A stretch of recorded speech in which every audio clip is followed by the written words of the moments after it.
폐섬유증, 특발성 폐섬유증, IPF, 간질성 폐질환, 호흡 부진으로 사망에 이르게 되는 질환인 폐섬유증. 폐섬유증은 짧은 생존기간에 낮은 생존율을 보이는 위험한 폐질환입니다. 다음은 특발성 폐섬유증 IPF에 대해 분당 서울대학교 병원 홈페이지 기재된 내용입니다. 특발성 폐섬유증은 진단 후 5년 생존율이 40%에 불과할 정도로 위험한 질환입니다. 호흡곤란과 같은 증상이 있는 상태에서 진단된 경우 평균적으로 3년 안에 절반 정도의 환자가 호흡 문제로 사망하게 됩니다. 병이 진행되면서 호흡곤란이 심해지고 폐에서 산소 교환이 되지 않아 사망에 이르게 되는 것입니다.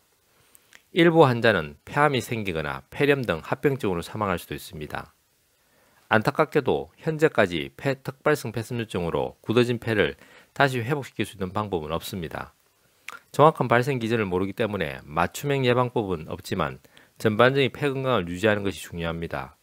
특히 흡연자라면 꼭 금연하는 것이 좋으며 분진에 많이 노출되는 직업을 가졌다면 방진 마스크 등 안전장비를 필히 착용하는 등 폐 건강에 해가 되는 상황을 피해야 합니다. 특발성 폐섬유증은 진단이 어렵고 질병의 진행 과정도 개인에 따라 차이가 커 꼭 전문의를 찾아 정확한 진단을 받아야 합니다. 계속해서 신약들이 개발되고 있기 때문에 폐섬유증 환자라 할지라도 희망을 잃지 말고 꾸준히 치료를 진행하는 것이 좋습니다. 폐질환 예방 방법, 수분 공급, 호흡기와 폐 건강을 위해 체온과 비슷한 미지근한 물을 자주 마시기. 금연, 폐 건강을 위해 실천할 수 있는 최선의 방책은 금연. 유산소 운동, 꾸준한 유산소 운동으로 폐활량 높이기. 마스크 착용, 미세먼지 등 유해물질 차단을 위해 마스크 착용. 실내 환경 관리, 실외 공기가 건조하지 않도록 가습기 등을 활용.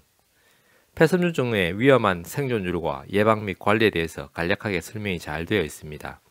특히 수분 공급, 금연, 유산소 운동, 마스크 착용, 실내 환경 관리 등의 폐질환을 위한 구체적인 행동 지침에 대해서도 정리가 잘 되어 있습니다.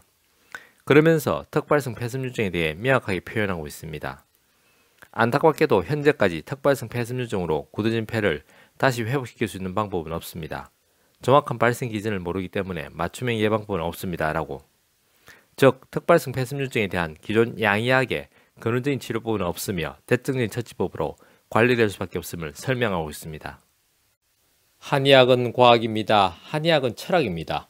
건강은 균형입니다. 동양 한의원은 균형입니다.